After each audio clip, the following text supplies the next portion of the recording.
at the National Military Command Center in the Pentagon said, "We received the report from the FAA that Flight 93 had turned off its transponder and was heading towards Washington, D.C.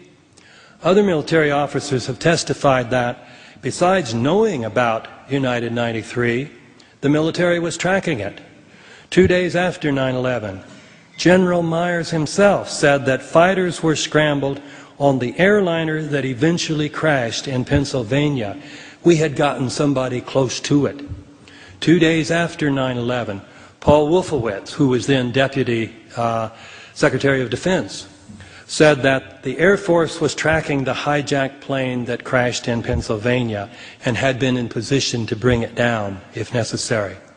In 2002, Colonel Robert Marr, the head of NEADS, told Peter Jennings that having received shoot-down authorization from Richard Clark, he passed that on to the pilots, adding, "United Airlines Flight 93 will not be allowed to reach Washington, D.C." 2 pilots, moreover, have independently said that they received those orders and would have shot down Flight 93 if it had not crashed on its own. Like Wolfowitz, these pilots deny that the flight was actually shot down. But the question at issue is the 9/11 Commission's claim that the military did not even know that this flight had been hijacked. And their testimony, like that of Arnold, Clark, Marr, Myers, Wolfowitz, and Winfield, directly contradicts that claim. We have extremely strong evidence, therefore, that insofar as the NORAD tapes given to the 9/11 Commission and Michael Bronner say otherwise, they have been doctored. They do not provide the authentic military history of 9/11 or anything close to it.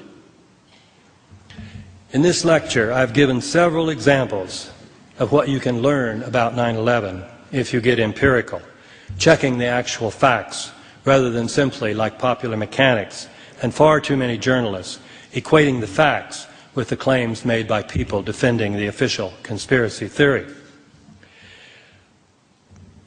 But if reporters and news organizations would develop the courage to get empirical about 9/11, the official theory will completely unravel. Evidence for this claim is provided by former senior CI analyst Bill Christensen, who said in a letter to friends in August of 2006, "I spent the first 4.5 years since September 11th utterly unwilling to consider seriously the conspiracy theories surrounding the attacks of that day.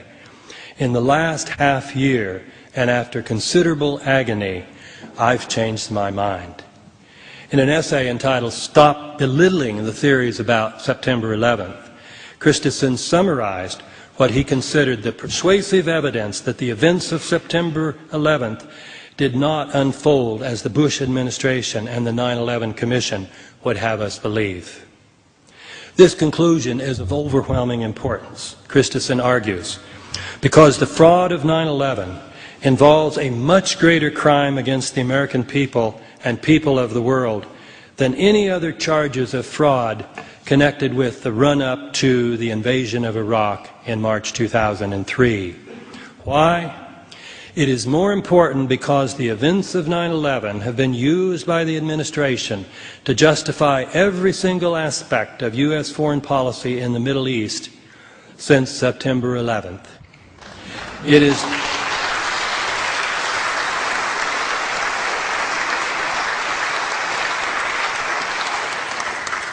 Christensen continues, it is more important also because it affects the very core of our entire political system.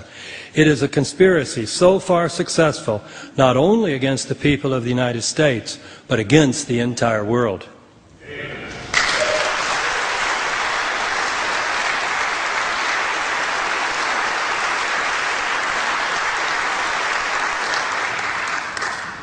Christensen's analysis makes clear why getting the truth about 9/11 publicly revealed is so important.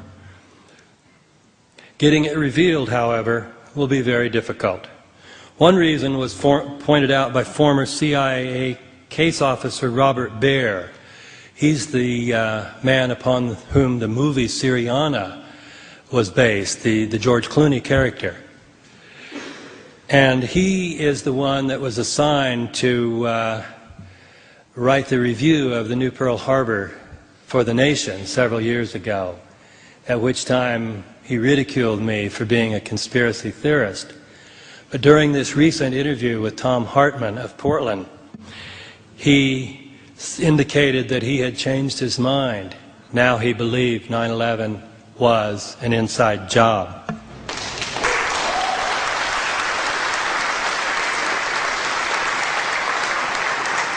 But explaining why this getting the truth out will be difficult, Baer went on to say, a lot of people in the United States have profited from 9/11.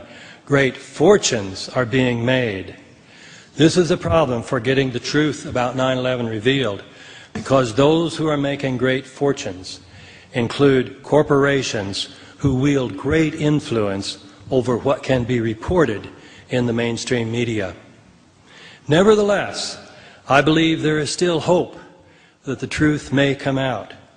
Other countries, such as Canada and several European countries, may begin exposing the lies so loudly that the American press will not be able to pretend not to hear.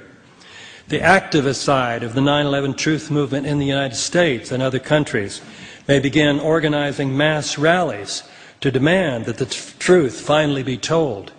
The Democrats, now in control of Congress, may develop the courage to hold hearings about 9/11. If so, the press will have little choice but to report on them. At some point, the press will realize that to save its own reputation, it will need to get out front on this story so that it can take credit for revealing it.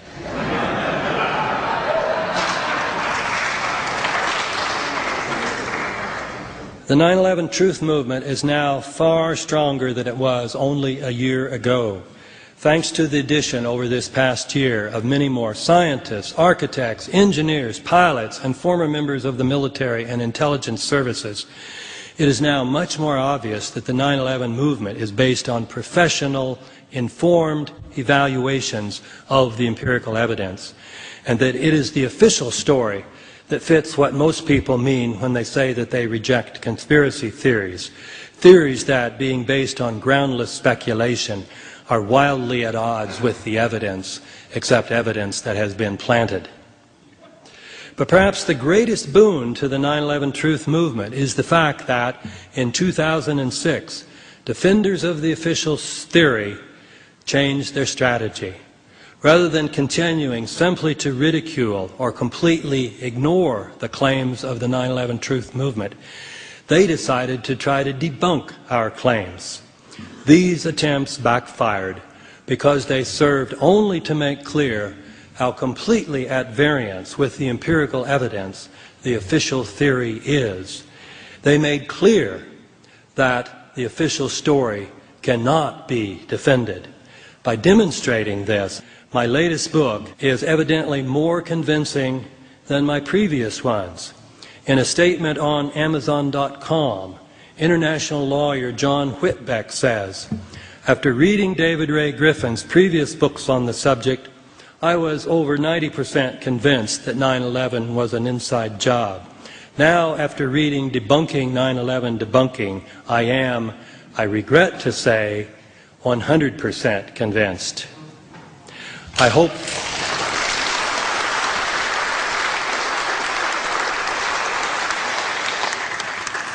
this book will help the worldwide 9/11 truth movement finally get the truth out about 9/11 and get the big lie exposed.